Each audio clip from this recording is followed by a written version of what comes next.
Hello കിളിക്കുട്ടികളെ, എല്ലാവർക്കും സുഖല്ലേ? എല്ലാവരും കഥ കേൾക്കാനായി കാത്തിരിക്കുകയായിരിക്കും. നമുക്ക് കഥയിലോട്ട് പോകാട്ടോ. ലക്ഷ്മിക്കുട്ടി ഒരു കൊച്ചു സുന്ദരി. വെറും 17 വയസ്സ് മാത്രമേ ഉള്ളൂ അവൾക്ക് പ്രായം. അന്നത്തെ സമയത്തൊക്കെ അങ്ങനെയാണ്. 15 വയസ്സ് കഴിഞ്ഞാൽ പിന്നെ കല്യാണ പ്രായമായി എന്നാണ് പഴമക്കാര് പറയുക. ലക്ഷ്മിക്കുട്ടി കെട്ടെല്ലാം കഴിഞ്ഞ് ഭർത്താവിന്റെ വീട്ടിൽ കയറാൻ പോവുകയാണ്. ഞാൻ ജനാലയിലൂടെ നോക്കുന്നുണ്ട്.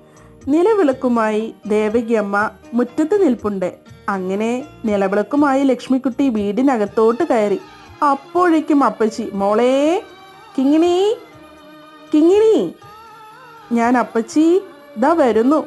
അപ്പച്ചി, രഘുവേട്ടന്റെ കത്തുണ്ട്, ഒന്ന് വായിക്കെന്റെ കുട്ടി. ഒരാൾ വായിച്ചു കേൾക്കാൻ നല്ല രസവാ.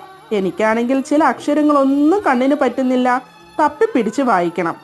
ലക്കത്തിന് വീണ്ടും കാണുന്നവരെ നിങ്ങളുടെ സ്വന്തം കൂട്ടുകാർ.